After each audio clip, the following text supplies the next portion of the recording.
Madam এই হচ্ছে আমাদের সে নির্ধারিত জমিটা। আচ্ছা আচ্ছা, আসসালামু আলাইকুম। ভালো আছেন আসলাম সাহেব? সব ঠিকঠাক? জি ম্যাডাম। আচ্ছা, এই লোকটা কে?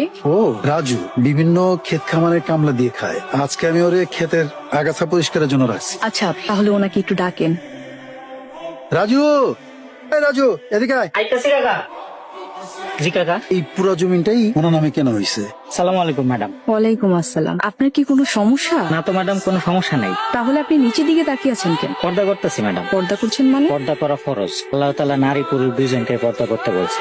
নারীদেরকে বলছেন তোমরা তোমাদেরকে ঢেকে রাখো, পুরুষদেরকে বলছেন তোমরা তোমাদের দৃষ্টি সংযত রাখো। তাই নারীর জন্য যেমন পর্দা করা ফরজ, পুরুষের জন্য দৃষ্টি সংযত রাখা ফরজ।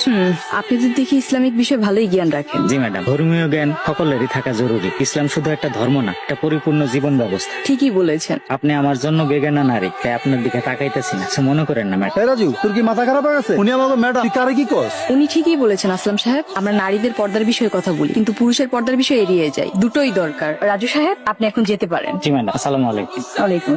আচ্ছা আসলাম সাহেব, উনি কি বিবাহিত? কে রাজু? হ্যাঁ। এই কথা কেন জিজ্ঞেসেন ম্যাডাম? এমনি। ও তো বিয়ে করে নাই ম্যাডাম, করবো কেমনে? গরিব মানুষ। ওর বাপে যখন ছিল অবস্থা ভালোই ছিল, এখন তো পেট চালাইতে কষ্ট হয়, বউ চালাবো কেমন? আচ্ছা, আপনার ফ্যামিলিতে কে কে আছে? কেউই নাই। এই কথা কেন জিজ্ঞেসেন ম্যাডাম?